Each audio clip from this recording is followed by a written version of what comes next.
Olá, olá! Sejam muito bem-vindos a esse podcast, mais um do Fábrica Tech.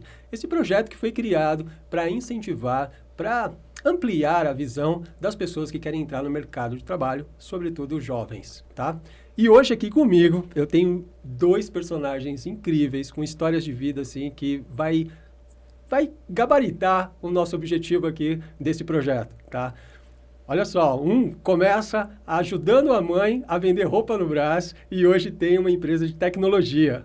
Ele começa empreendendo com a mãe e o outro com a família, né? Com o irmão, a família, na verdade, né? Olha só, e o outro começa com uma loja de materiais de construção e hoje vira uma empresa também de segurança, né, no mundo da internet. A gente vai saber tudo isso agora com esses dois personagens que veio a brilhantar o nosso podcast de hoje. Tudo bem, Miller e Evandro? Tudo bom? Prazer aí de participar do podcast, agradeço demais o convite. Tá com meu amigo Miller aqui também do lado, vai ser bem legal o papo. É legal porque eu não sabia nem que vocês se conheciam, né? A gente tá todo mundo em casa, né? Estamos aí, muito bom, né? E são temas que estão no nosso dia a dia, né? Tecnologia, empregabilidade, né? Pessoas, apoiar, né, o ecossistema, apoiar, né, esses jovens aí, é o nosso dia a dia, então, e também faz parte da nossa história de vida, então acho que a gente vai poder contribuir aí bastante. E muito. Bom, eu falei logo aqui na chamada que vocês começaram lá com projetos de com a família, né? Quando você me contou, eu nunca imaginei, né? Você tinha uma loja, a sua família tinha uma loja de materiais de construção, é isso? Foi a sua primeira experiência, assim, como negócio? Isso, na realidade o que aconteceu, meus pais tinham um depósito de material de construção, na época, antes de 18 anos, faz pouquinho de tempo. Faz só um pouquinho, foi um dia desse. Foi um dia desse. Foi antes da pandemia, não foi? Foi um pouquinho antes da pandemia. Um pouquinho antes da pandemia. E aí, meu pai, na época, ficou doente e tal, e eu tive que parar de estudar naquele momento, né? E transferir, eu estava estudando de dia, tive que ir para a noite e tal, para ajudar minha mãe no depósito, né? E aí a gente começou o depósito de material de construção na periferia de São Paulo. Tá. E aí começamos a trabalhar, tal, ajudei minha mãe, e aí o negócio foi evoluindo, sem saber nada, né? Fui lá, caí aqui, vamos aí, né? Mais ou menos o que acontece com a maioria das vezes, né? Dos empresários, né? Que vai pela necessidade, vai né? para a necessidade, Vai pela necessidade, e aí aprendi muito, apanhei muito. Imagino. Né? E aí a gente acabou fechando o negócio, foi na época do Collor. Tá. Nem sei se vocês lembram dessa história, né? Mas, pois é, não é de colorir. Foi uma época muito cinzenta, né? Foi uma época meio conturbada, vamos dizer assim, né? De um dia para a noite o governo vai lá e fala, rapa o dinheiro que você tem na conta. E aí todo mundo fica desesperado, né? Mas depois tudo deu certo, né? Tá dando certo até hoje. Tudo foi, né? Não trabalho mais com material de construção, mas foi o meu primeiro desafio como empreendedor. Tá. E aí o Miller também, então, começa ajudando sua mãe, era um empreendedorismo, né? Porque comprava roupa no Brás e vendia aonde? Ela tinha uma loja mesmo no Brás. Ela tinha aberto uma loja no Brás. Tá. E eu saio do telemarketing, de operador de telemarketing, e vou enfrentar esse desafio aí com ela. Tá. E, né, acaba sendo bem desafiador mesmo, porque o Brás ali não é para amador, né? Ali eu imagino. Ali é um bairro tradicional, né? Tradicional, né? Muita... À medida que muitas coisas boas acontecem, tem um lado muito negativo ali, né? De máfias, de roupa e tudo mais também, né? Agora eu não sei, agora eu tô falando isso de 20 anos atrás, né? Um pouco antes da pandemia também. Um pouco antes da pandemia também. Então, a partir dali que eu começo a ter esse primeiro contato, de fato, a administrar um negócio, né? Já tive contatos com outros familiares, né? No próprio litoral, minha tia tinha um jornal que... ficava ali mais como um curioso, aprendendo design, aprendendo, né... Jornal? Jornal. Que jornal. Legal. Minha tia era jornalista, meu tio, um dos meus tios era diagramador, então ele que, né, estruturava tudo dentro do jornal, e também ele era designer. E o Tá. outro era comercial. Tá. E meu avô era colunista. Nossa, né? que E legal. meu avô, né, sensacional também. E também era vidraceiro. Então, direto, ele levava a gente para colocar vidro, né? Mas ali era mais um trabalhador, Tá. né? Não um empreendedor. Embora Isso. eu ficava entendendo, eu gostava muito de matemática, ficava entendendo as contas ali de quanto eles ganhavam. Que legal. Né? Mas naquela época nós não recebia, né? Tinha que trabalhar para ajudar mesmo. Mas a administração, né? Esse primeiro contato foi em São Paulo já, quando eu estava ali com 19 anos. Tive esse primeiro contato com empreendedorismo, com administração de negócios. E, naturalmente, né, como acho que todos os empresários que começaram, né, vieram a fechar o primeiro negócio, talvez, porque né, essa falta de conhecimento, porque a gente, às vezes, no começo tem mais gana ali, mais vontade do que conhecimento. Né? Então, eu acho que o Fabricatec já entra nesse sentido também, porque se você já começa a qualificar, a dar a base de qualificação de como que vai ser um negócio como esse, acho que aí já é um caminho legal, coisas que eu não tive antes, sabe? Eu acho que um ponto importante também é que na época, cara, não tinha internet. Exato, né? Pois Não tinha um WhatsApp, Não né? tinha, você não conseguia informação fácil. Exato. Né? Você tinha que descobrir na raça. Exato, né? Essa é uma diferença gigantesca. Muito diferente porque você, de hoje. Né, qualquer um coloca no... Hoje tem até demais, né? Tem que coloca ali no selecionar a celular, informação que você aprende, né? Ou que você vai absorver, né? Então, hoje depende mais da pessoa querer aprender, né? Exato. E saber, né? O que tem um foco, objetivo de ir atrás da informação que precisa naquele momento. Hoje está muito... Para isso, hoje está muito mais fácil. Né? Tem outros desafios, com certeza, né? Mas... Tá. Antes da gente seguir, ainda nesse período aí do começo da história de vocês aí, profissional, com a visão que tem hoje, se hoje você fosse ajudar sua mãe a vender roupa, assim, com a visão, com a experiência que você adquiriu nesse tempo, tá? E você tivesse que administrar um depósito de construção, né? Lá em São Paulo. O que mudaria... Porque, com a experiência, com esse conhecimento que vocês adquiriram hoje? Boa. Eu acho que... Acho não, certeza. A primeira coisa que eu faria era um plano de negócio. Tá. Né? Estabelecer uma planilha com o potencial de vendas que eu teria, com o potencial de clientes que eu poderia ter, com a estruturação de custo, porque o planejamento ele é essencial para que hoje um negócio tenha um norte, tenha um caminho e para que você possa seguir ali e até mesmo ir mensurando se está dando certo ou não. Quando você a viabilidade do negócio, você estudar a viabilidade. Exato, tá. Acho que e hoje é o que a gente mais vê lá no Hub também, assim, quando a gente vem algum empreendedor que está precisando de um investimento ou algum apoio, a gente fala, cara, você tem um plano de negócio? Você tem que seja uma planilha de custo, ou sabe qual é o seu custo, você sabe para onde quer ir em termos de números, porque todo mundo quer ter X clientes, ou quer ter X faturamento, mas não sabe qual que, né, é a sua margem de contribuição, talvez um termo mais técnico aqui, mas né, o quanto sobra lá na primeira linha e depois o custo fixo. Então, hoje eu não consigo mais olhar para qualquer negócio, seja embrionário, seja médio, seja gigantesco, né, sem olhar para uma planilha que demonstre a vontade daquele empreendedor no futuro, né? Porque o presente você consegue analisar histórico, mas para onde você vai? Tá ali no número, quantos clientes vão entrar por mês na sua projeção? Qual é o custo de cada cliente que você tem? Né? Qual é o custo do produto que você vai vender? Qual é a receita? Então, hoje, talvez, o mais indicado, acho que para todo mundo que está começando, e você vai ver muito empreendedor que está até já ganhando muito dinheiro que ainda não tem um plano de negócio também. Não fez um planinho de negócio, nem que fosse simples, que é uma ideia de onde eu estou indo, né? Onde eu quero chegar. Rodando aí sem um plano de negócio, sem fazer essa conta de um DRE, né? Por exemplo, né? Traduz DRE para quem está assistindo. Já anote aí, por favor. Vamos lá, DRE por Miller. Na prática, o DRE ele é o demonstrativo de resultados, né? Então, você precisa demonstrar, né, numa planilha, e existe uma sequência, porque geralmente o empreendedor, o empresário só enxerga entrada e saída. Quando você começa a classificar uma entrada, o que é uma entrada? Pode ser um empréstimo, é uma entrada no seu caixa. Um investimento, é uma entrada no seu caixa. Uma venda de produto, de receita, é uma entrada no seu caixa. Você vendeu o carro da empresa, é uma entrada no seu caixa. Então, se a gente está falando aqui já de 4 possibilidades de entrada, elas entram numa classificação diferente para demonstrar o seu resultado. Porque né, empréstimo não é resultado, investimento não é resultado, a venda do carro não é resultado. Então, só entra no resultado lá em cima como receita bruta, né, a receita mesmo de negócio que foi vendido de operação.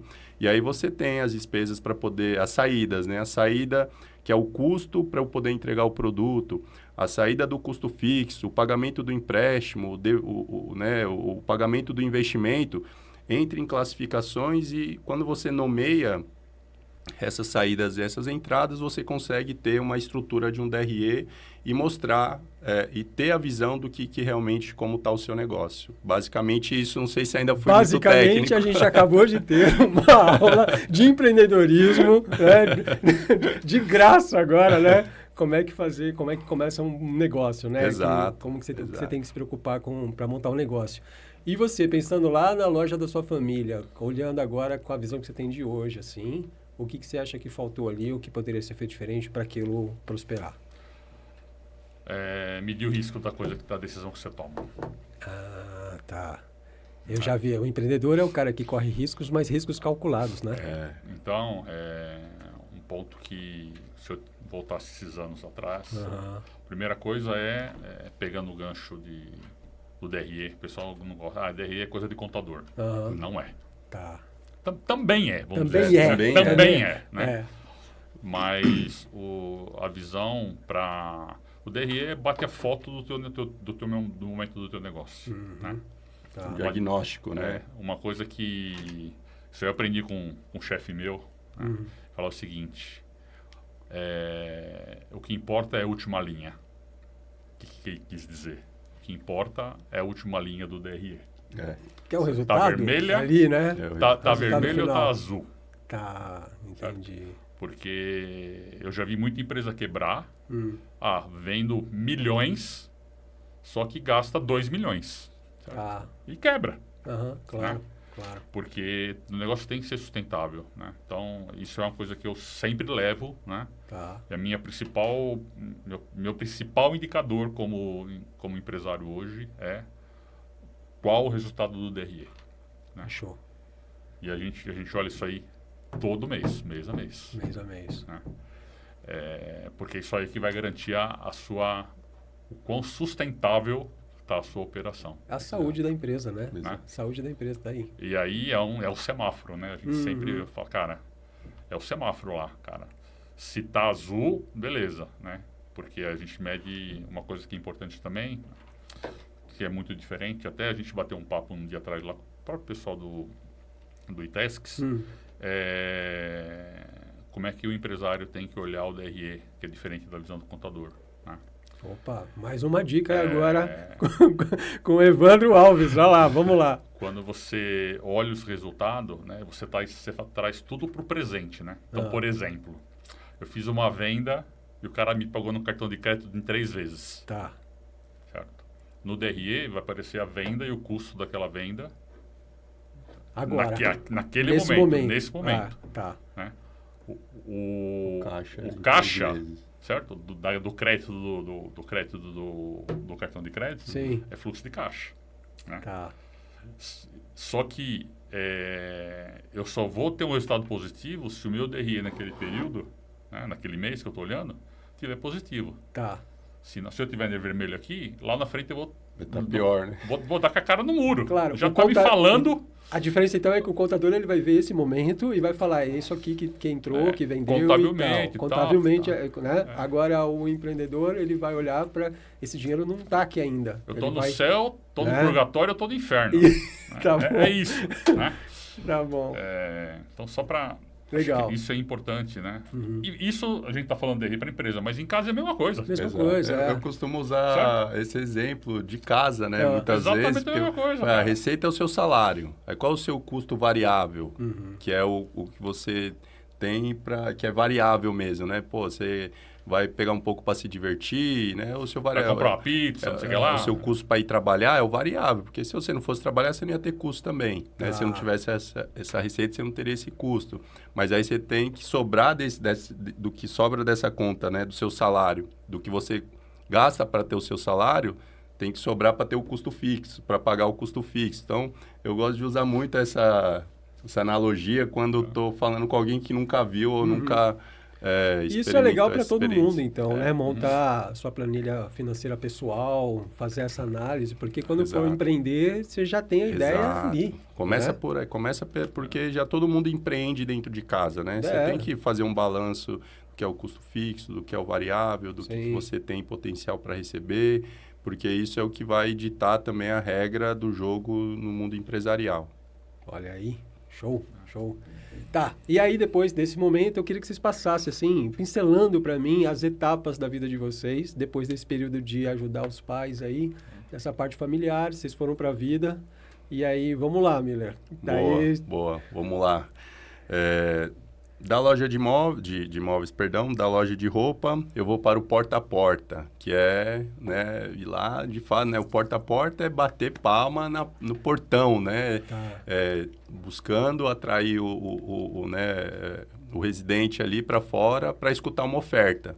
Então, basicamente, a gente saía com a Kombi ali da Telefônica para poder vender internet, linha e TV, né? Que era o trio da Telefônica na época. Então, você tinha que abordar ali, né? A senhora, quem estava em casa e fazer essa oferta. Ou, às vezes, a gente ia para a feira para captar lead. Então, era uma abordagem mais rápida para pegar esse lead. Fiquei mais ou menos 1 ano dentro dessa empresa. Conheci hoje o que é um sócio meu hoje também, que foi o Rafa, o Rubens também, que foi o meu gestor na época. Dali, minha mãe, como a gente tinha fechado a loja, né, ela também foi para uma empresa de telemarketing, né, estava lá como supervisora e rolou uma oportunidade de vaga de supervisão, mas eu nunca tinha sido supervisor ou, né, tinha aquela experiência ali da loja, mas né, totalmente ali fora de um contexto de gestão, de supervisão. Comecei a estudar na época um canal que chamava Ideal TV, que ele falava só sobre empreendedorismo e gestão, né? Era um canal muito top, eu nem sei porque não tem mais, que era um canal da Você S.A. E aí eles ensinavam muito sobre gestão. Eu fiquei ali estudando mesmo. Você já tinha essa coisa de empreender tão na veia, assim, né? Já. Esse interesse, né? Por isso, né? E saber que o estudo é a base, né? Então, mesmo de forma intrínseca, eu já sabia que eu precisava sempre estudar algo, mesmo sem ter a capacidade, eu precisava estudar para, então, ter a oportunidade. E aí, quando eu fui para entrevista de supervisor, passei, né? Usando essas técnicas você aprendeu ali na que eu internet. não sabia, né? Como todo bom candidato, né? Não que eu faça mais isso hoje, né? Fui ali omitir algumas coisas, né? Para poder ganhar a oportunidade, mas consegui me dar bem nessa empresa. Dali virei coordenador durante 2 anos, né? Na empresa que foi Alma Viva, hoje é uma multinacional que veio para o Brasil, italiana. E um dos gestores meus que tinha sido da Telefônica foi para essa loja de imóveis planejados, que é a Delano. E lá ele estava voando e falou, pô, vem para cá, aqui eu tô, né, a gente ganha bastante comissão. Na época ele estava ganhando 15, 20 pau de comissão. Eu falei, nossa, isso aí não existe, né? Até hoje é um bom salário. Até hoje, na época o meu salário de coordenador era uns 1.600, com algumas variáveis. Ele estava ganhando 15, 20, eu falei, isso aí não existe, não. E aí, ele falou, vem para cá, eu fui, fiz o processo seletivo, passei, pedi as contas como coordenador para ir ser vendedor. E lá eu tive, assim, minha base profissional. Por quê? Eles na época, né, eles mantinham os profissionais sem mandar para a loja durante 3 meses treinando. Com um salário de 1.400. Então, em 2010, você receber, né? Acho que hoje deve estar valendo uns 3 pau, né? Deve ser isso. Qual empresário hoje consegue sustentar um profissional 3 meses por 3 mil reais só no treinamento? Então, teve prova de livro, né? De psicologia, a gente entendeu sobre arquitetura. Foi uma formação, então, para você. Uma formação muito top. E final de semana a gente ia para a loja ser trainee. E aí eu vou para essa loja, né? Consigo também mudar minha realidade a partir, né, do comissionamento, a partir das vendas. Já tinha essa bagagem de vendas. Virei gerente, virei top 10 nos meus primeiros 6 meses, né? Consegui, entre 100 vendedores, virar top 10. Com esse destaque, fui convidado a ser gerente de um dos negócios. Fui gerenciar a loja da Zona Sul, Morumbi e também da Washington Luiz. Então, aí depois de um tempo, acho que eu já tô madurinho para poder ser empreendedor, né? E poder voltar a ter negócio de novo, né? Então, eu saio da empresa e a gente vai e abraça uma oportunidade de montar uma loja de imóveis que já existia, a gente só foi assumir a operação. E essa história você já me continua, porque agora eu quero atuar aqui, ó. Vamos trazer a sua história até aqui. Vai lá. Eu fiz pouca coisa, cara. Eu imagino. Bom, saindo do depósito de material, né, eu fui estagiar na Sabesp, cara. Tá. Fazer medição de obra. Parei em engenharia, que eu comecei a fazer engenharia e tive que parar, porque esse problema da saúde do meu pai. E aí fui fazer administração. E aí peguei esse estagiário, fiquei lá um tempo, como estagiário na Sabesp. Morava em Santo André, trabalhava em Pirituba. Uau, uma viagem todo dia. De trenzão, né? 2 horas para ir, 2 horas para voltar, e ainda estudava à noite. Olha aí. E tinha aula de sábado na época. Que gostoso. Nossa, show. Mas valeu, aprendi muita coisa, né? Acho que aprendi coisa pra caramba. Depois eu fui trabalhar na Arno, na área de qualidade. Né? Fiquei lá um tempo também, trabalhando. Também foi uma escola super legal para mim. A Sabesp é a companhia de abastecimento de água de São Paulo, do estado de São Paulo, né? Exatamente. E a Arno? A Arno, fábrica, de eletrodoméstico, né? Arno. Arno de eletrodoméstico. A Arno. Você deve ter um aparelho em casa aí da Arno antiga, né? Então, trabalhei um tempo nessa empresa. Em paralelo, eu me formei, comecei a fazer uma pós em administração industrial na USP, né? Consegui entrar. E esse salto, né? Essa decisão de fazer a pós me levou para uma outra empresa. Né? Tive a oportunidade de uma outra empresa, numa autopeça.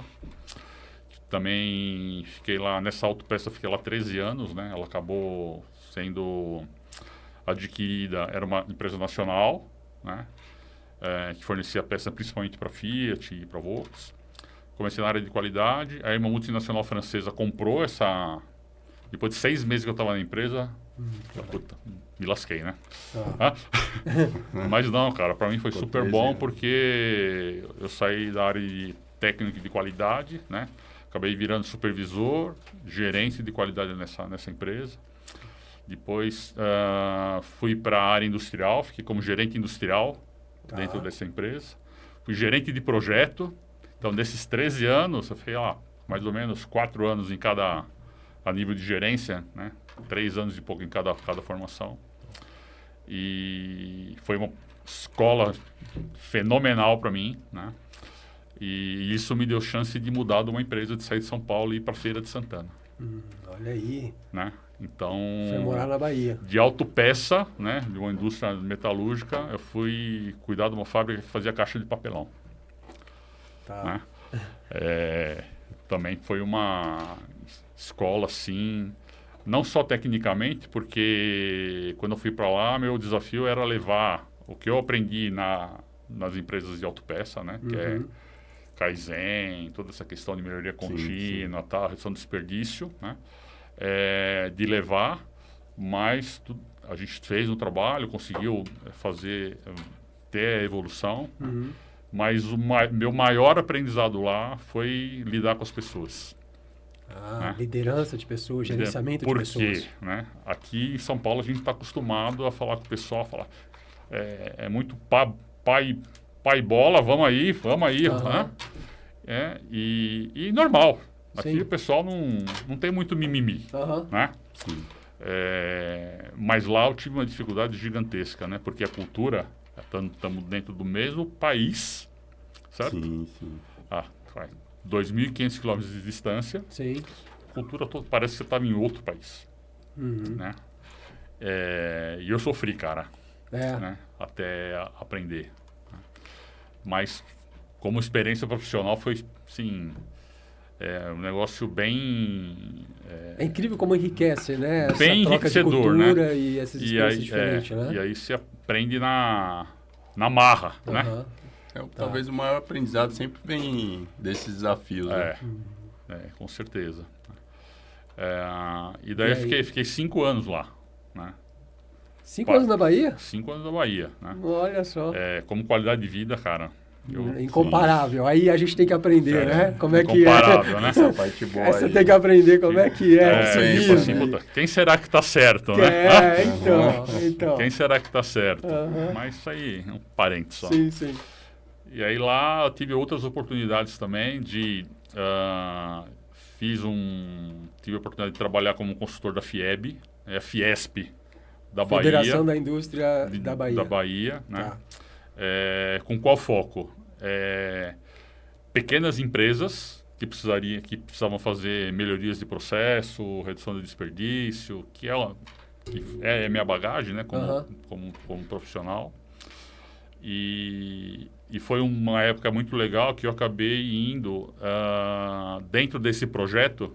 Eles tinham um projeto para formar mulheres que faziam merenda para a escola pública da municipal. Tipo, terceirizar esse na trabalho. realidade eles tinham lá um projeto que eles uma compravam... cooperativa, eles compravam, não era tipo uma cooperativa, mas era como se fosse. Tá bom. Né? Que eram mulheres, que eram... Microempreendedoras Tá. que faziam as merendas para o município. Olha, para as escolas do município. Que legal. Então, fui ensinar. Foi muito legal, muito gratificante. Fui ensinar esse pessoal a fazer curso de produto, fazer formação de CMV, formação de receita, como é que fazia a parte de... como é que reduzia o desperdício, como é que fazia tudo... Cara... Processo, né? Processo. E a cozinha, né? é um a grande cozinha aprendizado, não é? Um processo. Porque a receita, você não aproveita tudo, então você tem que descontar a perda ali daquele material. A coisa na mão, né? É incrível. Para abrir a mente para a gestão, é incrível. Cara, que legal. E não é complexo. O pessoal precisa entender a lógica. Sim, né? Sim. Isso vale para qualquer coisa.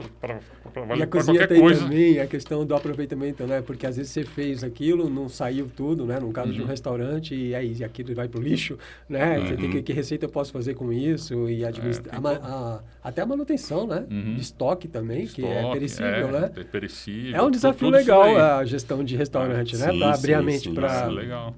Talvez um dos negócios mais complexos que existe é restaurante. É porque um calçado não saiu agora, você deixa lá em estoque, depois você faz uma promoção, uma coisa. Agora o alface não, né, cara? Exato. O tomate não, né? Gestão de estoque. E aí, para acabar meu período na Bahia, eu acabei dando aula em uma universidade lá, né? Olha só. Muito legal, gostei muito de dar aula. Só não gostava de corrigir prova, cara. Nossa, muito ruim. Mas dar aula, assim, em sala de aula foi... Essa parte melhor, final de semana inteiro com as provas, assim, corrigindo, entendeu? Aí acabei ficando... Sem tecnologia nenhuma. Sem tecnologia, uma por uma e prova de redação, então. Você tem que ler todas as redações. Aquela letra que você não entende nada, entendeu? Mas foi muito legal. E uma coisa que também... eu ficava pé da vida com o pessoal, né? Você veio de São Paulo, aqui é outra realidade. Cara, né, não tem essa. O CPF de São Paulo não é diferente do CPF de Feira de Santana. São pessoas, cara. Sim, claro. E as pessoas, ela tem que trabalhar para... tem que ter uma visão de que a pessoa ela tem a capacidade desde que ela tenha motivação, tenha vontade de se qualificar, de melhorar, de aprender, né? Na sala de aula a gente tinha altos paus, né? O pessoal, muitas pessoas, não, tem gente que era ligado no 330, né? Mas tinha gente que se autodepreciava. Cara, não é assim que a banda toca, né? Essa é uma questão muito séria do país, sabia? Da cultura brasileira, assim, né? Sim. E essa visão de alguém tem que fazer por mim, eu não sou capaz de fazer. A gente fala muito sobre isso, né? De uma questão de autoestima e de propósito também, né? De você... Porque às vezes você trabalha para uma empresa e a sensação que dá assim, eu estou trabalhando para aquela empresa, parece que eu não estou trabalhando para mim, eu estou trabalhando para alguém, né? Mas eu gosto de ver a história das pessoas, igual a história de vocês, que cada momento, cada fase da vida de vocês estavam trabalhando para vocês. Sim, Né? sim. E essa é uma mentalidade que a gente precisa entender, né? Não é porque eu sou CLT que eu estou trabalhando para a empresa e não estou fazendo nada por mim. Não, você está lá por você. Exato. Né? Porque muda total a visão de Isso. quando você vai para trabalhar, né? Você sai para trabalhar, quando você sente que está fazendo algo por você. Isso fortalece o seu ser, né? Porque Exato. foi vendida uma história que talvez que o ter é a base, né? Exato. E aí quando você coloca o ter antes de ser, você naturalmente quando você não tem, você se sente inferior, porque você não Exato. tem. Então, como que eu vou ser se eu não tenho, né? Então, pô, eu preciso ter para ser. Na verdade, é o contrário, né? Então, quando você foca no ser, mesmo que esteja servindo, né? Você está focando em você. E aí, quando você consegue ser, você fica preparado para fazer e depois ter, né? Na última ponta vai ser o ter, né? Mas o primeiro é o ser, mas é o que a gente fala bastante sobre isso, sabe? Acabou de sair um corte aqui desse podcast, né? Acabou. Não é? Empreendedorismo e filosofia agora. Exato. Isso Que aí legal. tem a ver. E tem um ponto também que eu sempre acredito, não existe sorte, Olha só. certo? Existe você estar preparado para a hora que aparecer uma oportunidade, né, você pegar aquele trem. Cara, o Né? CEO de uma empresa lá do Nordeste que levou o projeto para lá, ele presenteou os formandos, né, no primeiro semestre com um livro que acho que chama Boa Sorte, alguma coisa assim. E o autor falava exatamente sobre isso, que a sorte ela é construída, sabe? E a gente tem uma Exatamente. ilusão de que eu tive sorte, o outro não teve sorte, né? Ou eu não tive sorte, fulano tá lá porque teve sorte, né? E ele fala exatamente o que você está falando, sabe? De como você vai construindo o que a gente vai chamar de sorte depois, né? Que legal. Isso é fundamental, porque eu sempre tive, falar, eu preciso crescer como pessoa. Tá. Né? O que vai acontecer depois, tudo bem, tem coisas que a gente planeja, fala, não, eu quero aquilo lá, tal, tem momento que dá certo, tem momento que não dá. Tá. Faz parte da vida, né? Aham. Mas não é que nem a música do Zeca Pagodinho, né? Deixa a vida me levar, né? Você tem que direcionar o Levar a caminho vida, da né? sua Na vida, verdade, né? bem ao contrário, né? Tem que direcionar para que estrada você quer pegar, né? Tá. Vai ter atalho? Com certeza, né? Porque problema a gente sempre vai ter. Aham. A única Fato. certeza. Então, a são única duas certeza. certezas, são duas certezas que a gente tem na vida, né? Que a gente vai ter problema, que a gente vai morrer, né? Então, não tem como. Cara, você tem que estar preparado para ir resolvendo esses desafios da vida, né? Independente se é um desafio financeiro, se é um desafio de saúde, né? Se é uma treta com o chefe, você tem que estar Por preparado, isso que o né? Miller falou, se você foca em ser, não interessa o que vai acontecer, Exato. você sendo, você vai para Isso. cima, né? Para resolver. Você sendo, você consegue ser maior do que aonde você está. E naturalmente a oportunidade que você vai receber, geralmente, nunca é maior do que a sua capacidade de ser. Olha. Então, se você está no nível 90, dificilmente você vai receber uma oportunidade de 100. Agora, se você está no nível 90 e vai evoluindo para 100, muito provavelmente você vai receber uma oportunidade de 100 também. Olha. Porque mesmo que chegue a oportunidade de 100, você estiver no nível 90, você vai perder, você não vai conseguir executar, né? Tá. É muito aquele lance, né, de quem não tem a mentalidade, né, da gestão financeira própria, recebe muito dinheiro e acaba perdendo todo o dinheiro, porque a sua mentalidade está muito... o seu Tem nível várias histórias está assim, muito né? abaixo. Eu mesmo Esses já passei por prêmios isso, né? que as pessoas recebem. Hoje eu posso falar dessa forma porque eu já vivenciei isso, já superei isso e, né, tenho propriedade para falar, né? Que eu também já passei por isso. Eu já ganhei muito dinheiro e por não estar preparado para ter tudo isso de dinheiro, o dinheiro escoou, vazou e eu não consigo voltar naquele tempo e falar, cara, o que aconteceu? Porque, e aí hoje eu tenho já essa condição, né? De falar, pô, eu não estava preparado para ter esse dinheiro, né? Olha aí.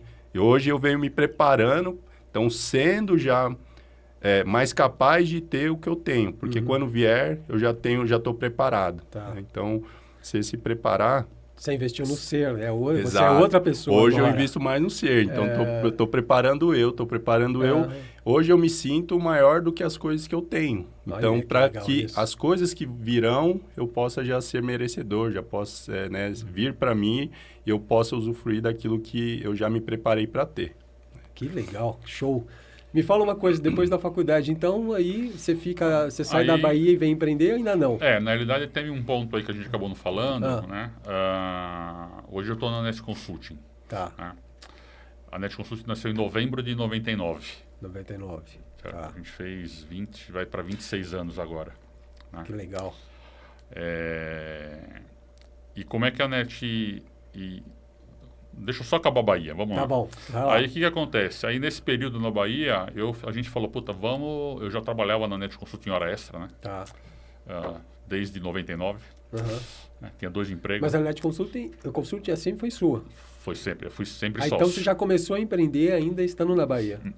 Não, em 99. Antes da Bahia? Antes da Bahia. Tá. Professor, agora você sim. era qual ano? Só pra gente... 2013. 2013. nossa. 2013. E a empresa começou em 2009. 99. 99. Foi quando você saiu, então, da empresa daqui de Santo Não, André? eu trabalhei até 2014 Tá. em 2 empregos. Eu trabalhava de dia, certo? Eu tinha uma atividade remunerada Tá. e à noite eu trabalhava na Net Consult. Então Desde tá. 99 eu faço isso. Tá. Então, calma aí. Então, segura porque você já está empreendendo, então. Você já chegou aí. Quando você estava na Bahia, você já era empreendedor. Já era empreendedor, né? Tá. Foi junto. Foi junto. Foi Na junto. verdade, foi caminhos, assim... Beleza. Juntos. Então, calma aí. Então, Miller, agora, seu primeiro empreendimento, então. Boa, pra gente boa. juntar aqui. Boa. Porque você passou, que você estava trabalhando, mas você já tinha empresa. Já tinha empresa. Então, você já era empreendedor aqui. Boa. Então, agora eu vou trazer o Miller para o jogo. Vai lá. Boa. Então, aí saindo da gestão, de gerência ali de imóveis planejados da Delano, a gente abraça uma oportunidade de assumir uma operação. Eu, meu irmão e mais 2 sócios, que tudo trabalhava na mesma empresa. Né? Então, a gente se uniu lá, todo mundo saiu da empresa, pediu as contas. Falou, cara, a gente sabe muito fazer isso, né? Vamos não montar, mas começamos a procurar a fábrica. Ela tinha um empresário que estava com 30 lojas na época, ele estava querendo desfazer de algumas e a gente abraçou a oportunidade, que a gente era muito bom em venda. Cara, vender a gente vende e vamos para cima, né? E, de fato, a gente conseguiu vender muito. O que a gente não conseguiu e não tinha na época era até esse ponto que eu estava falando. A gente não estava preparado, a gente não era um administrador de negócio. Entendi. A gente era bons, excelentes vendedores, e até mesmo porque a gente era muito bom vendedor, porque existia uma baita de uma estrutura por trás que a gente também não enxergava. A gente sabia que a empresa era organizada, né, que a gente trabalhava. Então, tinha toda uma administração de logística, de recebimento, de entrega, que no dia a dia, quando a gente vendia, e agora? Né? Tá. Vamos começar... Então, veio as dores, veio os impactos, veio todos os problemas de não saber administrar um negócio. Que agora, vocês continuavam vendendo, só que agora tinha que cuidar de todas as outras etapas, as outras frentes de de RH, negócio. jurídico, contabilidade, que nessa época eu nem sabia que... Não é que eu não sabia que existia, né? Eu não sabia operar, né? Não sabia me relacionar, não sabia cobrar, não tinha concepção prática de como funcionava aquilo, né? Não sabia que era uma nota fiscal, né? Entendi. Fui aprender aí. E, naturalmente, depois de um ano ali, as coisas, né, vão dando errado e a gente resolve fechar o empreendimento porque acabou que estava insustentável. Embora a gente conseguia vender, a gente não estava conseguindo administrar. Chegou num ponto até que a gente conseguiu ter o aprendizado da administração, mas já era tarde.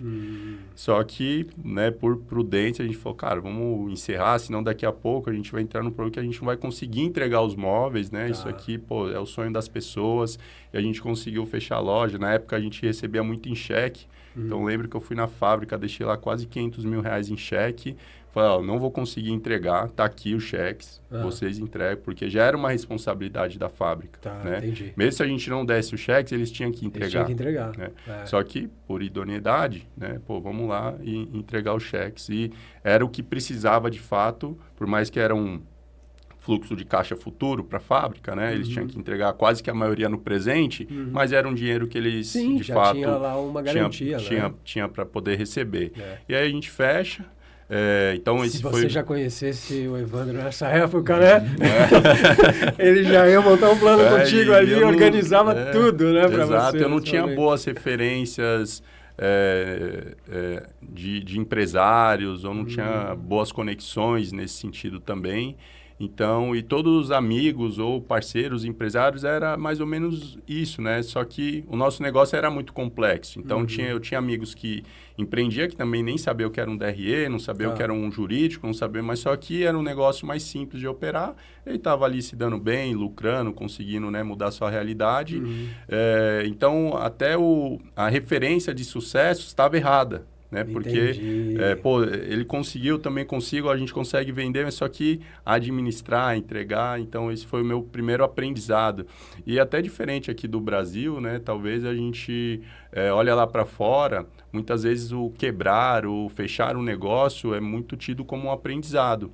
E eu tive bastante esse pensamento, foi, isso aqui eu não vou levar como uma derrota fixa, é uma derrota temporária. Isso faz toda a diferença, né? Sim, porque muita gente, acho que tem até medo de empreender, porque tem esse risco. Exato. E quando a pessoa, você sabe de casos de pessoas que fechou tudo, associa um fracasso, né? Exato. É uma coisa assim, não quero passar por isso. Exato. Sei lá, o que é pesado. Talvez a grande maioria que não empreende, né? Que a maioria esmagadora tem medo de dar errado. E não é só dar errado de empreendedorismo, tem medo de várias coisas, né? Uma delas é o de empreender também, que está embutida junto ali. Só que o empreendedorismo ele leva para dois lados, né? Primeiro, a grande chance de dar errado quando você começar é enorme. Vai dar errado. E talvez seja legal dar errado no começo, porque te traz um aprendizado. É o melhor momento, talvez, é o melhor momento. Que dê errado logo no começo, porque você corrige. Quanto mais dar errado no começo, melhor. Só que aí você tem que ter também a maturidade de não ter esse impacto, né? Como se dizer, né, mental, para que você não, né, entre numa depressão, entre num outro processo como esse que vai impactar a sua vida e o seu redor. Eu usei isso como um trampolim. Mesmo, talvez o meu caminho natural seria, vou tentar empreender, mas só que foi o que eu falei. No meio do caminho, eu sempre, todas as minhas férias, meus dias de folga, talvez, eu ia trabalhar com um amigo em eventos, desde 2009. Então, quando eu fechei a loja em 2015, eu tinha já um baita relacionamento com ele, né? Eu volto, bato na porta dele, ele faz até hoje a gestão do Camarote Brahma, né? Então, bato na porta dele, ele falou, mas você é empresário, eu não tenho vaga aqui para empresário. Tenho 2 coordenadores já top aqui, se eu trazer você, os caras vão ficar com ciúmes, né? Eu falei, me põe como atendente. Ele falou, também não posso colocar você como atendente, que é mancada com o meu amigo. Eu falei, cara, me põe como... Você vai me deixar desempregado? Olha aí. Né? Ou você vai me dar uma oportunidade? Ele me deu a oportunidade. Eu lembro que a primeira oportunidade foi ir para o rodeio de Jaguariúna, onde, né, eu tive já a oportunidade de, mesmo não estando num papel de líder, já naturalmente sendo um líder. Então, por visão, por vivência, por prática, naquele ambiente que era só para eu ser um atendente, eu acabei me destacando muito rápido. Né? Eu imagino, porque você já tinha uma bagagem aí, uma experiência de ser, né? Você já era. Isso. E aí fez a diferença. E aí entra isso, né? Trabalhar pra gente. Então, ali eu comecei a ser. Eu falei, cara, dá para eu ser aqui o dono, sem ser o dono também. Né? Não preciso ganhar como dono, mas... Se eu ter a mesma bagagem que ele, né? Eu tenho esse caminho, ele me dava essa oportunidade. E aí, no terceiro evento, o cliente dele pediu para ele me subir de coordenador. Né? Ele falou, eu quero o Miller agora como coordenador aqui do rodeio, do Camarote Brahma da equipe. E aí eu assumo esse papel, né, de gestão e... eu brinco com ele até hoje que eu aposentei ele, né? Porque foi, cara, não precisa mais vir, eu toco aqui com o seu cliente, eu toco com a equipe, eu tinha, devido a essa bagagem, essa vivência prática muito boa de falar com grandes negócios ou grandes gestores, então ia muito marketing do Brahma, né?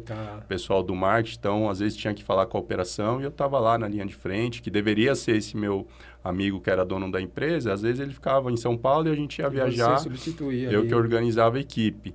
E aí chegou num ponto também que ele falou, eu lembro até hoje, a gente estava no carnaval em São Paulo, ele falou, Milão, que é meu apelido, ele falou, Milão, tô pensando aqui, é melhor você abrir o seu negócio. No primeiro momento, eu falei, você tá querendo me tirar, né? Até fiquei meio assim, eu falei, pô, por quê? Por quê, né? Tô bem aqui, né? A gente tá voando aqui e tal. Ele falou, não, pô, tô com algumas demandas que eu não tô conseguindo absorver. Então, além dele me ajudar a montar meu primeiro negócio dentro desse setor, ele também me ajudou a ter os primeiros clientes. Porque o Bar Brahma em São Paulo é um bar fixo, né?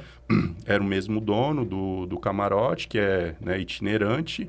E é uma dinâmica diferente de contratação. Então, você pega os profissionais aqui em São Paulo, leva para evento, pô, é translado. Você põe na chácara, vai para o evento, volta para a chácara, não tem falta...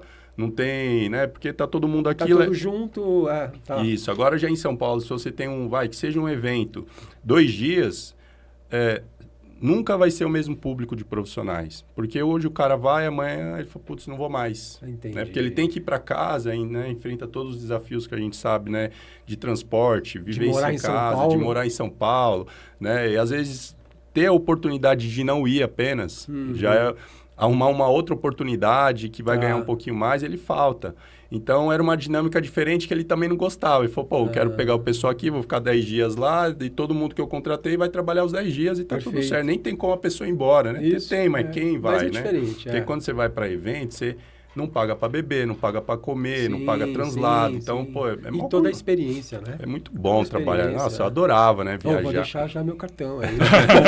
Eu adorava trabalhar em evento. Por quê? Fazer uns bicos de fim de semana nos eventos. Saía de casa, ficava, né? Não pagava para comer, não pagava para beber translado, ficava custo zero. Né? E ainda ganhava, curtia, estava num ambiente muito top, né? Vi Jorge Mateus 70 vezes. Nossa, e todas essas... verdade, tinha todo esse lado também. Esses grupos aí, né? De sertanejo e tudo mais. Então, pô, a gente sabia, né? Nem gostava de sertanejo, mas acabei gostando na época. E aí, pô, começo a Agência Invictus em 2016, final de 2016. E já com esses primeiros clientes sendo o Bar Brahma. Foi bem numa época que o Bar Brahma se tornou um grupo. E eles adquiriram, no decorrer de 2 anos, 15 bares. E eu me tornei agência oficial de contratação de mão de obra do Bar Brahma e desse grupo. Então, fui crescendo, né? O meu crescimento como negócio se teve ao crescimento do grupo, mas eu usei isso também para poder angariar outros clientes. Claro. Começar a entender mais sobre o ecossistema de restaurantes, que era uma dinâmica muito diferente de um evento. Então, comecei a aprender sobre CMV, sobre, né, a dinâmica toda de uma gestão de restaurantes.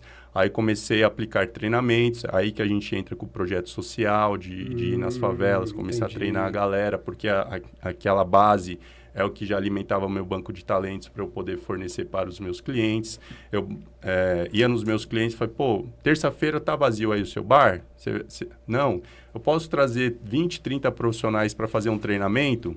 Então, ele adorava que eu levava um público lá, né, para poder dar treinamento. No final, a gente levava umas bebidas, fazia uma aula de drinks, que foi o que a gente nomeou de reunião de ativação. Então, a gente foi fazendo esse movimento, a gente chegou a fazer 40 reuniões de ativações, que era justamente ativar a base de talentos. Cresceu tanto que a gente fechou com a Anhanguera, a gente fez acho que uns 10.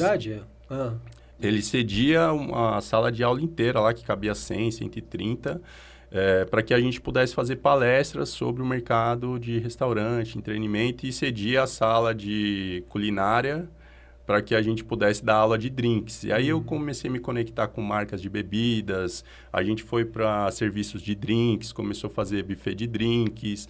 Aí eu fui expandindo toda essa visão, comecei a me relacionar muito com bartenders, a gente começou a fazer, né, venda de bebidas, e aí eu fui ampliando a visão da terceirização de mão de obra dentro daquele ecossistema que eu vivenciava, né? Terceirização, serviço de drinks, treinamentos, representação de marcas de bebidas, brand experience das marcas, vender, né? Começar a usar a base de profissionais para vender as bebidas aonde o trade marketing deles não iria, porque, né, por exemplo, Arapuru, que era um gin que nasceu aqui em São Paulo, é um gin premium que a gente tem no Brasil. Eles tinham uma equipe pequena ali, de 2, 3 vendedores. Eles iam ali muito só para a Zona Sul, que é o público deles. Mas tipo assim, São Paulo inteiro gostava do gin. Então, a gente usava os profissionais para vender na região. Então, a gente criou um projeto de representação comercial, usando os profissionais. Foi tendo vários desdobramentos, né? Sim, de negócio. Cada exato. vez tinha mais oportunidade. Fez um cross-selling aí forte. Não é? Exato. Né? E eu adorava, porque, pô, os meus clientes eram bar, restaurante, marca de bebida, clientes que faziam festas. Cara, eu adorava, né? E na época eu era solteiro, então, tipo, pô, né? É uma vida... Só festa. Só festa. Né? Quando eu queria, eu não tinha escritório. Né? Então, quando eu tinha que atender um cliente, eu levava ele no Bar Brahma. Claro. Quer conhecer o meu trabalho? Vamos lá no Bar Brahma. Ó, esse aqui é o garçom que eu atendo, esse aqui, né, profissional nosso. Então, às vezes tinha... Né? E aí, quando deu 2019, a gente já, num sábado, a gente mandava 500 pessoas para a rua, 15 funções diferentes, 12 horários diferentes, porque, né, um pouco entrava de manhã, outro à tarde, outro à noite, né, nessa dinâmica toda. E aí eu comecei quase a enlouquecer também, porque eu falei, cara, como que a gente vai fazer, né? O WhatsApp... né, na época eu estava com o iPhone 5, né, travando e não recebendo mensagem. Então, no mesmo dia eu recebia a mensagem de profissionais querendo trabalhar, eu tinha que mandar profissionais trabalhar, eu tinha que cobrar, eu tinha que receber, eu tinha que fazer planilha, eu tinha que fazer relatórios. Falei, cara, a gente precisa de uma tecnologia. E aí que eu me conecto com o meu segundo parceiro que eu conheci no Porta a Porta, né? O primeiro me levou, né, para os móveis planejados, e o segundo, que foi o Rafa, né, a gente se conheceu lá no Porta a Porta, ele foi para a Bahia, voltou com uma startup na área do turismo. E eu, cara, o Rafa tá com uma startup, ele estava sendo acelerado pelo governo, eu vou lá bater. Eu falei, cara, e aí? O que é uma startup? Né, eu nem sabia que um aplicativo poderia ser negócio. Né? Para mim, aplicativo era um aplicativo, né, que igual tinha ali no celular, eu nem sabia que era um modelo de negócio. Ele falou, cara... Mostrei para ele esse ecossistema. Falei, cara, eu tô mandando 500 pessoas para rua, preciso pagar, preciso receber, preciso cobrar o cliente, hora essa, tudo. Ele falou, cara, você já tem uma startup. Eu falei, o que é uma startup? O que é uma startup? E ele, né, ele tem até hoje a foto no vidro que, né, ele foi desenhando assim. E dali nasceu a Lanap, que nem nasceu com esse nome, né? Nasceu como Tofrila, né? Tio Frila, que foi o primeiro nome do MVP que a gente fez.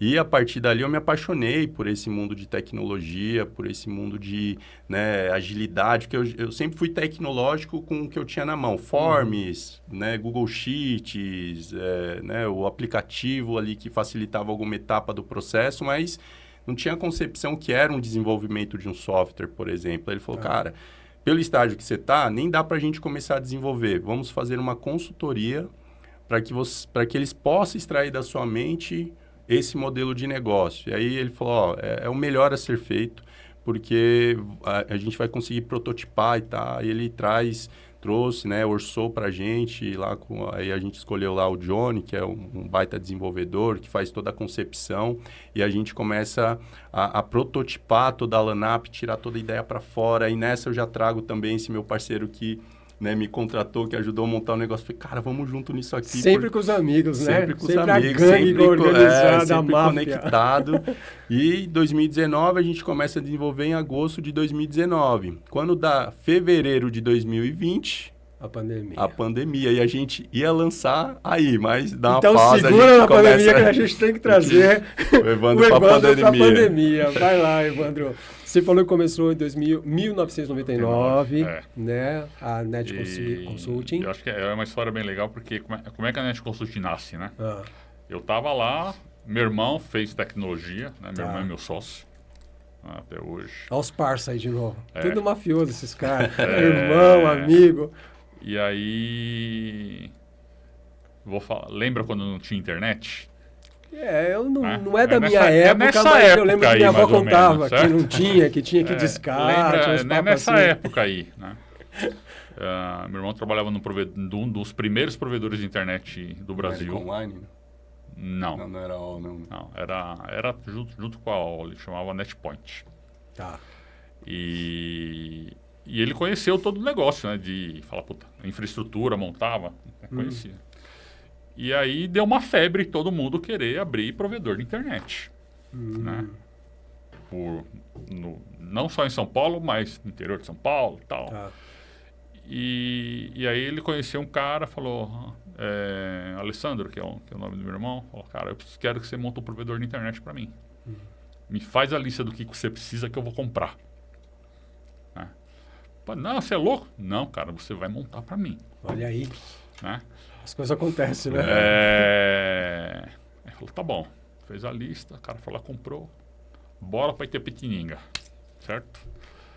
E meu irmão me chamou, falou, ó, tô indo para Itapetininga montar um provedor de internet lá, vem comigo.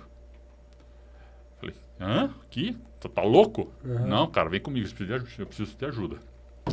Aí fomos. Esse foi o primeiro cliente da Net Consult. Então a Net Consulting começa com um pedido, mas um cliente antes de montar a empresa. Olha que interessante. O melhor jeito de começar, melhor né? jeito de começar, Melhor com a jeito de começar, demanda, né? Vamos lá. E aí você lembra até hoje, né? A gente foi lá, implementou, colocou para funcionar, recebeu uma grana. A gente foi montar no final de semana, que eu trabalhava fora já na época, né? Sim, eu tinha outro emprego, mano. Eu falo, cara, eu tenho sábado e domingo, segunda-feira de manhã tenho que trabalhar, né? Sim. E aí a gente pegou a grana. Na semana que vem a gente alugou uma sala e comprou os móveis com a grana desse... Tudo rapidinho, assim. E começamos a trabalhar. Então a Net Consult começou nesse momento. Né? Tá. Então, desde quando nasceu a internet, a gente está junto. Tá nativa aí. Né?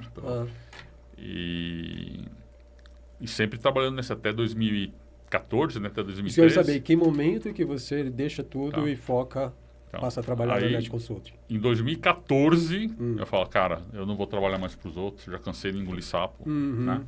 Pensando naquilo, eu estou trabalhando para mim, né? Sim, sempre, desde quando eu fechei, eu vendi o depósito lá, né? Na época, falei, não, eu vou trabalhar para os outros, mas meu objetivo de vida é Tinha isso em você não ter também, chefe, né? Certo? Tinha então eu trabalhei, desejo. foi 6 meses, foi vários anos. Tá tudo certo, né? Você mas essa base. Aprendi muito, certo? Eu gosto sempre de falar uma coisa, que a minha avó me falava, cara, a única coisa que ninguém te rouba, que você nunca perde, é o seu conhecimento. Olha aí, mais um corte agora, hein? Mais um corte. Então, cara, eu sou uma pessoa assim, cara, eu sempre quero aprender. Não tem muito... Beleza, vamos escutar, vamos aprender. Aí depois você decide se vai te ajudar ou não vai. Sim, o que você faz com aquilo, O que você faz com aquilo e depois, né? Tá. Se você absorve, você fala, isso aqui não serve para mim e a vida segue. E aí em 2014, né, um pouquinho antes, né, a gente já estava trabalhando na Bahia lá para tentar desenvolver o mercado ali na região de Salvador e tal. Só que a linha de produto que a gente trabalha até hoje, né, é uma linha de produto mais enterprise. Tá. Né? E na época a gente não conseguiu fazer o pessoal da região, né, comprar aquele nível de produto, aquele nível de produto. Enterprise. Enterprise são soluções. Vou dar um passo antes. Tá. Né? O que a Net Consult virou de 99 até 2013? A gente é uma empresa que não escala. O nosso objetivo é não escalar. Tá. Né? E trabalhar com projetos customizados a nível de infraestrutura e de tecnologia. Né? Pensa que não existia Amazon, não existia Azure, não existia nada. Toda a questão de infraestrutura tecnológica era criada dentro das empresas. Sim. Servidores. Aqueles servidores gigantes, aquelas salas, tinha empresa Então, que tinha então, o que salas gigantes, né? o que a Net Consult com as faz? luzinhas todas lá.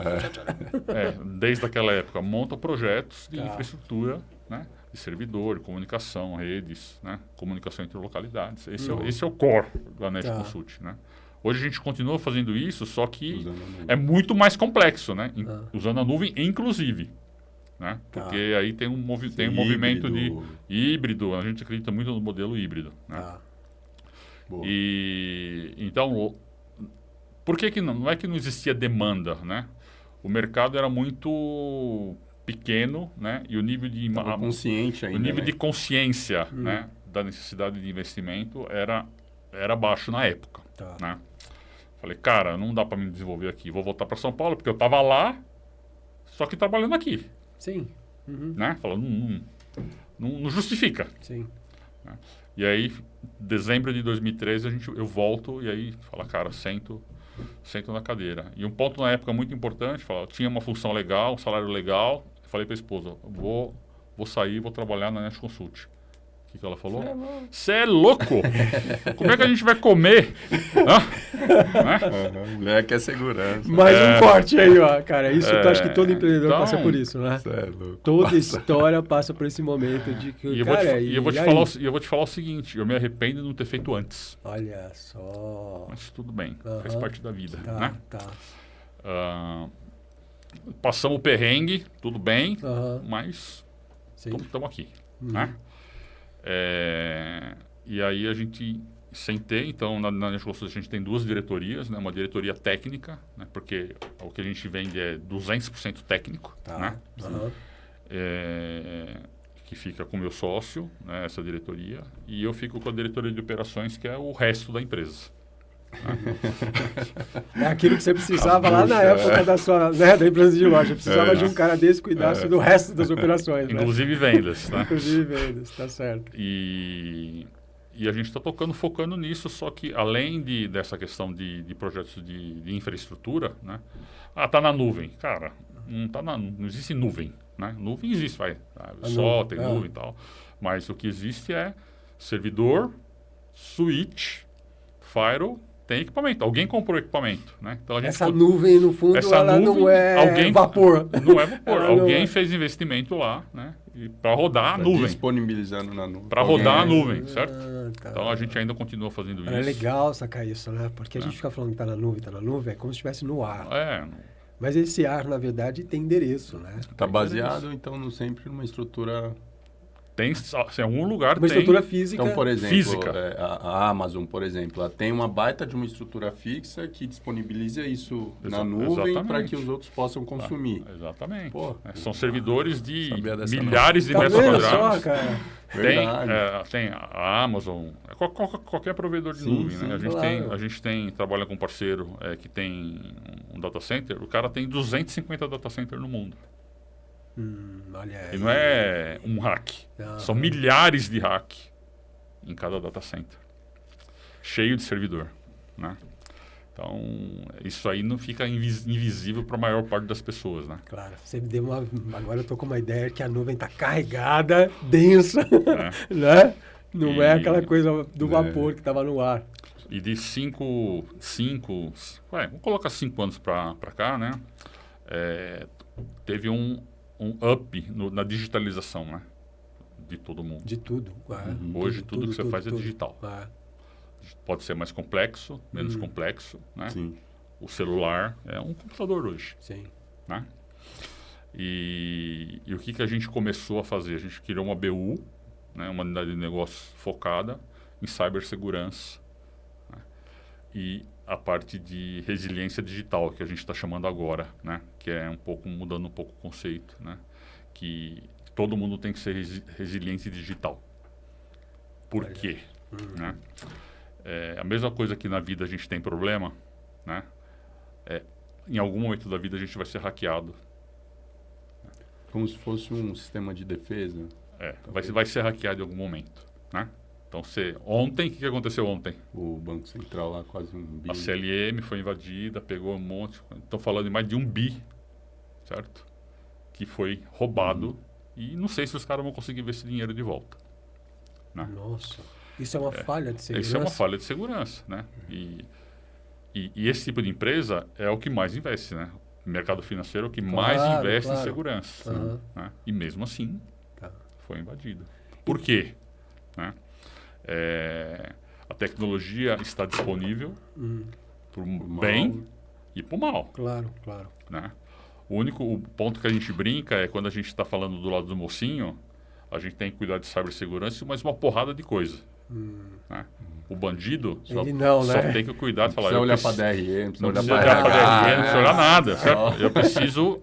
Meu objetivo é aquele, eu vou invadir aquele cara. E só tem esse objetivo até conseguir ir para o próximo.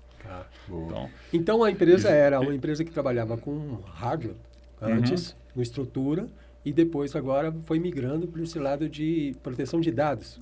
Falando em português, claro. Sim, proteção de dados qual que é o objetivo do hacker? Né? principal objetivo dele é pegar teu dado. Tá. Certo? Por quê? Claro. Invadir por invadir. Não. O objetivo dele é ganhar dinheiro. Né? Ele tem o objetivo de Com esses receita, dados, de venda, certo? Tá. Né? E não é o dado, o dado é o novo petróleo? Beleza, pro hacker também. Uhum. Claro. Então, por que a gente fala em resiliência digital? Porque você sabe que em algum momento você vai ter problema. Isso é fato, não tem segurança 100%. Você já parte desse certo? princípio, que você pode ter problema a qualquer momento. Pode não, você vai ter. Em algum momento você vai ter. Né? Ninguém vai ficar atacando os pequenos, né? Mas conforme você vai crescendo... Não é nem isso, cara. O problema é que... eu vou chegar lá. Né? O que a gente entende? Que se eu sei que eu vou ter problema, certo? Qual que é o risco que o meu negócio tem? Né?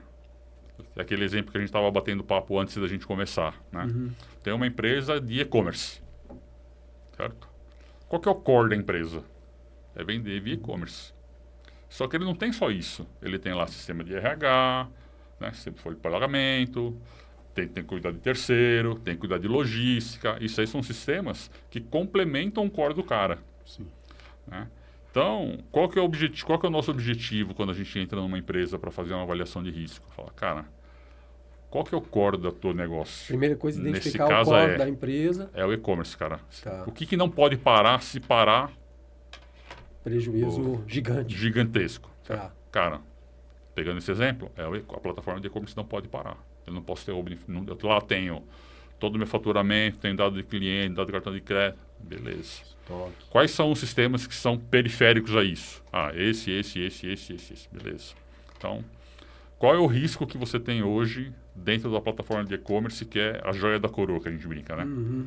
Cara, a joia da coroa tem que ser guardada. Blindada, né? Certo? É. Por quê? Se acontecer um problema, você tem um mínimo impacto dentro do core, né, da organização. Né? Tá. Isso tem alguns benefícios, porque você acaba mitigando o risco, não é zero risco, você mitiga o risco, né? Foca onde você tem que colocar dinheiro, porque dinheiro não está sobrando, né? E você faz investimento direto no ponto onde você tem que mitigar o risco. E o resto você não o resto eu não vou cuidar, não, você tem que cuidar também. Né? Mas não é, primeiro eu cuido do core. Tá. Certo? O principal. Tá. Deixo o processo, fala, cara, se der problema, quais são os passos que eu vou fazer? Se der problema, eu tenho que fazer isso, que é processo, tecnologia e pessoas. Né? Então, eu tenho que ter esse tripé, porque não adianta ter um se não tem os outros dois. Né? Processo, tecnologia e pessoas. Né? Tá. Então, a gente tem que ter esse tripé. O cara ficar pegando a senha, pondo no cheat lá e disponibilizando. Né? Então, tem... online lá. Verdade, né? Se eu investir só em tecnologia, eu posso comprar tecnologia da NASA. Se você não tiver pessoa e processo, vai dar ruim. Tá. Né? Então, o nosso foco agora isso é um problema porque o pessoal não enxerga... Né? Tem várias empresas que enxergam. O pessoal não enxerga o risco. Isso, Exato. De segurança a gente sempre primeiro precisa acontecer para a gente correr atrás. Normalmente é assim que a gente faz na vida, né? E imagino que nesse setor é a mesma coisa. E até o que já está mais, vamos dizer, já mais certo, que pode dar problema, que é muito tangível, um seguro de um carro, né? Isso. Já não é tecnologia, todo mundo sabe que, né, o carro pode ser roubado. Quantas pessoas não têm um seguro? Não fazem seguro, verdade. Então, quando vai para a tecnologia... Mas não tem problema, cara. O que eu falo quando eu converso com o pessoal uma coisa é você não conhecer o risco. Certo? Se você não conhece o risco... Tá consciente. Não, se você não conhece o risco... Pode ser que aconteça. Tem muita coisa que você não... Não, a gente nem dá conta. Não dá conta do risco. Isso. Outra coisa é você conhecer o risco, entender o risco e tomar uma decisão. Que pode ser, eu não vou fazer nada. Sim. E tudo certo. Tá. Você está consciente. Só que você está consciente, você está sabendo do risco que você está correndo. Perfeito. Né? O ponto aqui é que se a gente não conhece os riscos, né? A gente não toma decisão. Nem que não seja, eu não vou fazer nada. Tá. Que ainda se acontecer, você sabia que poderia acontecer, sabe meio que pra onde correr, então, né? Agora eu sei que eu preciso procurar o Evandro. Eu tenho um carro e eu assumo o risco de não fazer seguro. Sim, Tá sim. Eu posso ter o risco... é 10%, dependendo do valor do carro, sei lá, é 15% do valor do seguro. Cara, em 6 anos eu compro um carro novo. Não vou fazer o seguro. Vou assumir o risco. Perfeito. E tá tudo bem. Aham. Né? Então, essa é a briga no bom sentido. O seu trabalho hoje, então, é de conscientizar sobre esses riscos para as empresas, mostrar onde tem, né, onde está vulnerável, né? Na verdade. Onde existe a vulnerabilidade, onde existe o risco, Tá. e focar, falar, cara, ó, você tem que resolver isso aqui. Aham. Tá. O resto, bem, vamos tratar isso aqui primeiro e depois a gente Vai cuidando do resto. traz do resto. E você estava me dizendo antes também da gente começar a gravação que isso vale para qualquer nível de empresa, de tamanho de empresa. Tem pessoas que trabalham sozinhas, um profissional autônomo que tem lá o notebook dele, o trabalho dele, ele pode ter uma blindagem do trabalho dele, dos dados dele. Quando a gente está falando dessa avaliação de risco, né, cada empresa tem uma realidade, tem uma maturidade e tem um nível de risco. Tá. Nenhuma empresa é igual. Pode ser similar, mas não é igual. Tá muito baseado na mente do dono, do gestor também. Não, né? e até o tipo de negócio. Que nem um banco tem muito mais risco do que uma fábrica. Sim. Claro.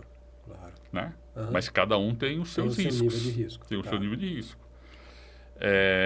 O quanto o pessoal investe em segurança em banco e quanto a gente tem que investir em segurança numa fábrica. É muito diferente. Sim. Tá. Mas diretamente ligado ao problema que eu posso ter. Tá. Né? Pegando o exemplo do que aconteceu ontem. E os caras investem com certeza milhões Imagino, de É reais desde Mesmo 99 a assim- empresa. Em segurança. que eu vi E lá. mesmo assim ainda conseguem furar, Consegue né? entender. E é uma empresa desde 99, né?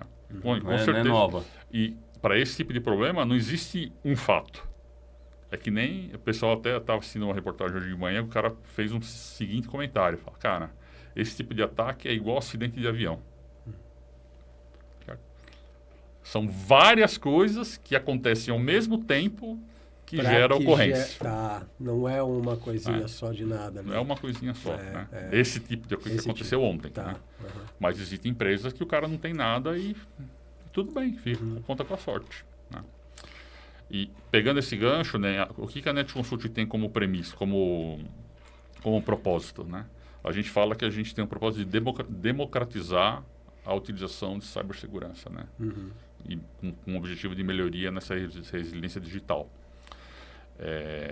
Então, a gente tem soluções, né? E esse tipo de análise, né, que a gente faz, né?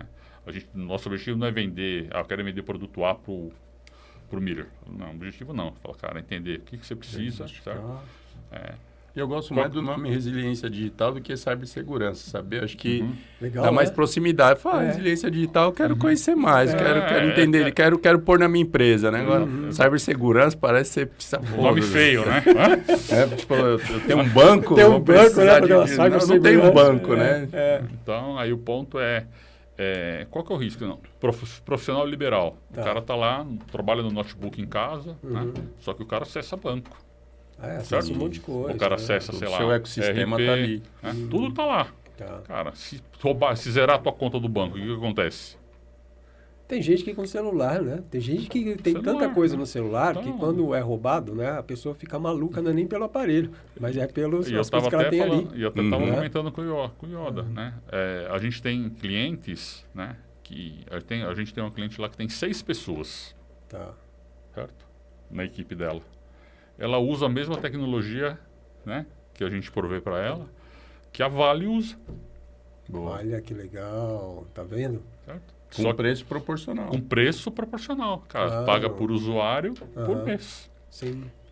Não tem equipe de TI, a gente suporta. Tá bom. Não tem desculpa para você ser seguro daqui para frente, né? Exato. Trabalhar Então, com a questão segurança, a tá questão vendo? é consciência, né? A gente Legal. tem que ter consciência e... Cara, é risco. Você tem que conhecer o risco. Eu acho que, né, eu falei e reforço que um dos caminhos é esse, até mesmo para conscientizar. O nome resiliência digital me parece ser mais aconchegante de conhecer, de ter na minha empresa. Pô, você já tem resiliência digital? Pô, que é isso, né? né, você falou, eu, né, Legal, falando aqui soou bem, abertamente, né? Acolheu.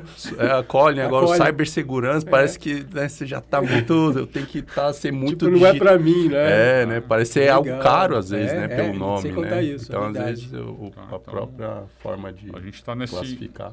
A gente Legal. tá isso colocou como objetivo, né? E tá trabalhando nisso. E aí, então, agora, fala da sua Voltamos pra empresa pandemia, hoje. né? Tecnologia. Pandemia, vai lá, você... Pô, e aí a gente estava ali já para lançar a tecnologia, a nossa tecnologia em fevereiro, março era o mês de lançamento, e a gente estava muito confiante porque a gente tinha 2 operações rodando, né? A minha, que já estava, né, em 2019 já tinha ali um faturamento de 2 milhões no ano, e esse meu parceiro, ele já estava ali nos 5 milhões. Isso tudo, quando a gente fala em faturamento, que é praticamente folha de pagamento, né? O nosso faturamento era baseado em pessoas, né? Tá. E, então, a gente já ia lançar um produto, né, tecnológico com 2 clientaços, que já era a gente mesmo, né? E aí, quando vem a pandemia, cara, né? Acabou que foi as nossas empresas pro buraco, foi, né, o lançamento. É porque essa área toda de pessoas... Foi a primeira, tudo, né? Então, de você pega na eventos. balança da pandemia, turismo, entretenimento, foi os primeiros a ser impactado, né? Todos tiveram impacto. Sim. Na verdade, todos não, alguns teve até...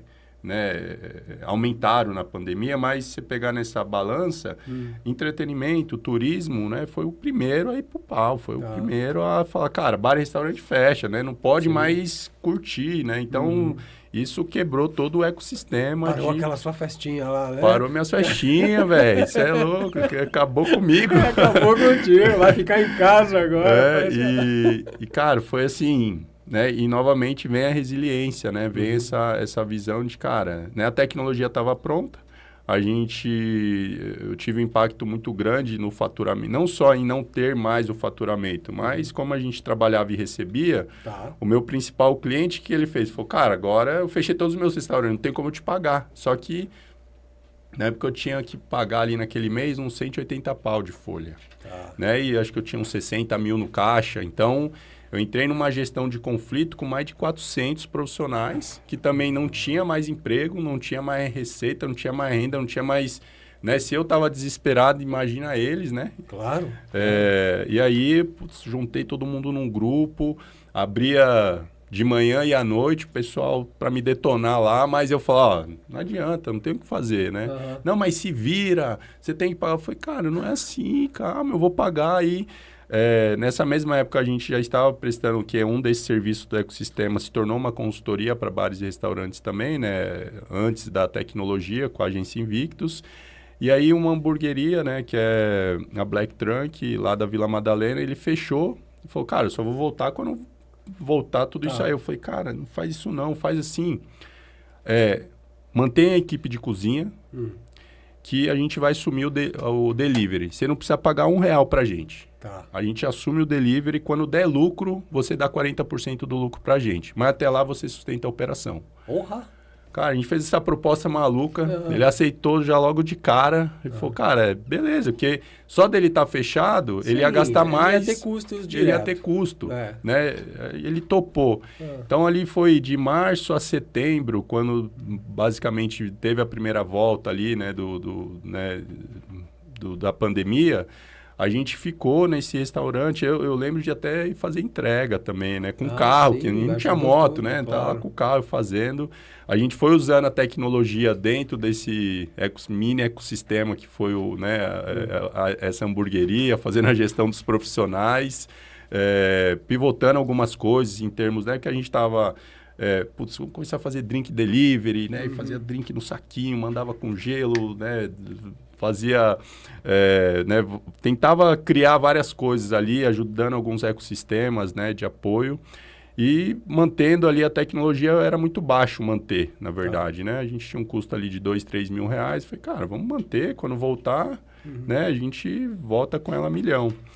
E aí, beleza, a gente vivenciou essa depressão, vamos se dizer, né? Não de forma pessoal, mas do mercado como um todo.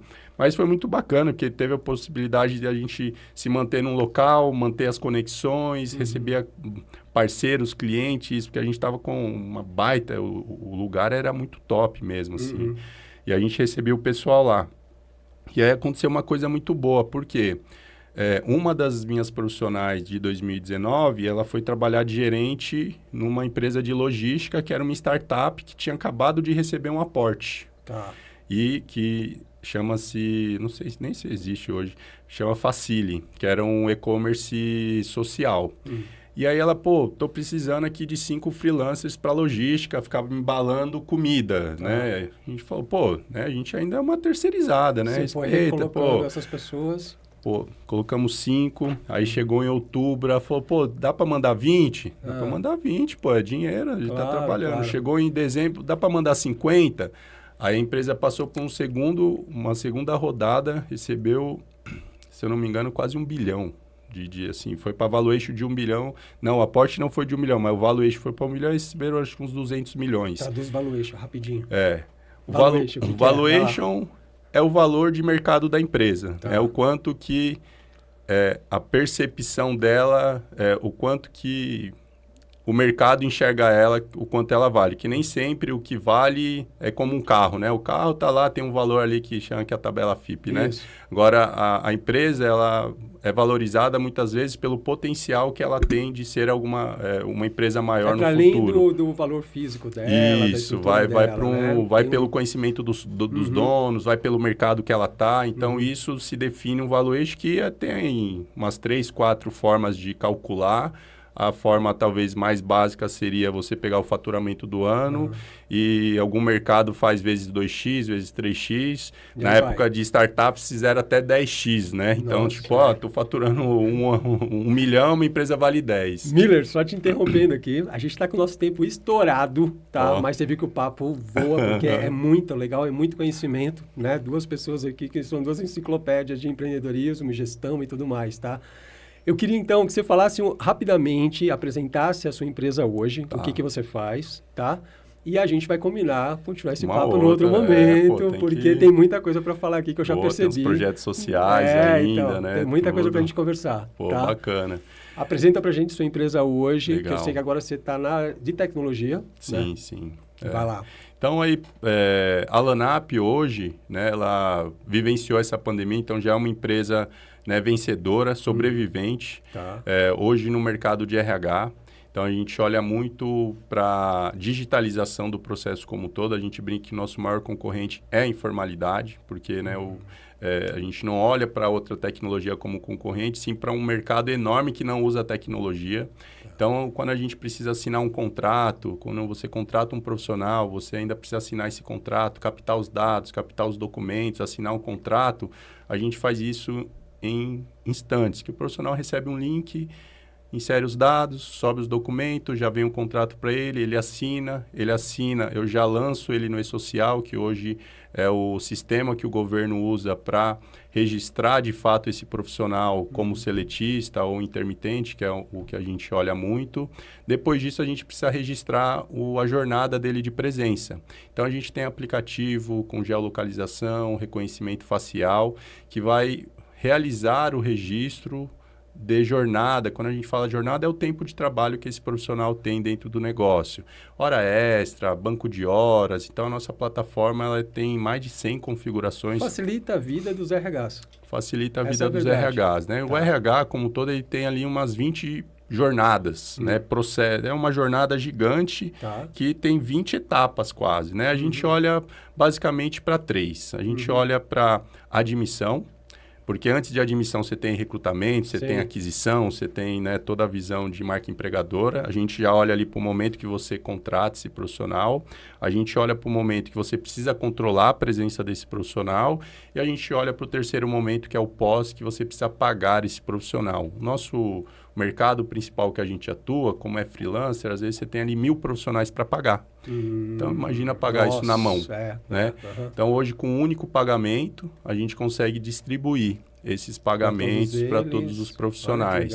O que antes tinha ali na folha KNAB, que é um arquivo que você só poderia mandar para quem tinha conta no mesmo banco, que é aquela conta salário, a gente consegue fazer isso para, independente de qual banco esse profissional tem conta. A gente distribui tudo isso no Pix, já manda o comprovante automaticamente e tudo isso vira dados para que novas realizações de convocações, novas realizações de trabalhos possam ser utilizados para ter mais eficiência no processo de contratação novamente. A gente atua tanto no mercado tradicional quanto no mercado freelancer, que quando a gente fala freelancer, hoje existe um modelo de contrato que é o freelancer legalizado, que eu chamo, que é o intermitente. Então, você convoca esse profissional... por projeto, por evento, isso, né? por dia de trabalho, você já antecipa ali 13º, férias, já paga tudo num dia só. Olha que legal. Então, e aí, naturalmente, para isso sempre é bom uma tecnologia, né? Porque se você fazer tudo isso Onde é que eu te acho? Nas redes sociais, quem quiser achar o Vieira Oficial, Tá. App Lanap, é onde está a nossa base aí, né? LinkedIn também, colocar Lanap ou Miller Vieira lá vai me achar. É onde eu gero bastante conteúdo sobre esse mercado de trabalho, sobre a parte do intermitente, esse modelo de contratação. E é o meu dia a dia, é o que eu vivo, é o que eu gosto, é o meu ecossistema, é onde eu me dou bem, é onde eu cresci muito profissionalmente, onde eu fiz talvez meus maiores amigos, meus maiores clientes, meus maiores parceiros, meus maiores concorrentes estão aí dentro desse mercado aí que a gente atua aí com muito carinho. Maravilha, show. Prazer. E onde que eu te acho, Evandro? Bom, no LinkedIn, a minha rede mais... pode procurar Evandro Kleber Alves, lá vai me achar, né? Ou se não no Instagram, evandro.calves, né? Calves, tudo junto lá também. E a NET? E a NET Consulting é site, né? A gente Direto, tem lá direto o site, netconsulting.com.br. Né? Tá. E estamos nas mídias sociais também. É só procurar por NET Consulting, a gente está lá. Maravilha. Olha só, gratidão demais, tá? Isso aqui é um presente que a gente está recebendo da Neuroflow. Ah, é claro. O episódio de hoje tem o apoio da Neuroflow, uma iniciativa inovadora que vem transformando a forma como as empresas cuidam das pessoas. Então, deixa eu te explicar melhor. A Neuroflow é um programa de bem-estar corporativo, estratégico e principalmente humanizado, que integra saúde emocional, mental e bem-estar organizacional de forma profunda e prática. Aí você me pergunta, mas Yoda, como isso acontece? Qual é o resultado disso?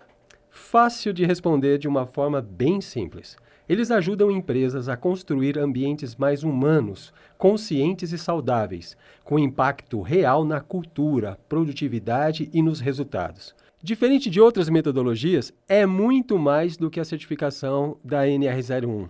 Estamos falando de realmente pessoas sendo cuidadas.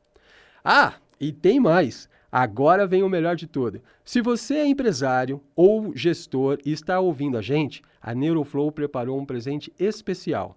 É só escanear o QR Code que está aparecendo aqui na tela e clicar no link da descrição para ganhar um raio-x exclusivo da sua empresa.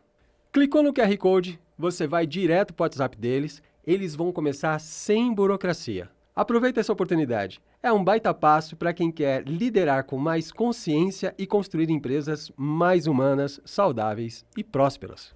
E a gente vai ficando por aqui, tá? Eu espero que vocês tenham gostado, porque eu gostei demais. Tem papo, eu tô com um monte de perguntas na cabeça, vocês não têm ideia, tá? Do que eu poderia perguntar para esses caras, mas a gente vai combinar de fazer isso numa próxima oportunidade, tá? Espero que tenha sido muito bom para vocês.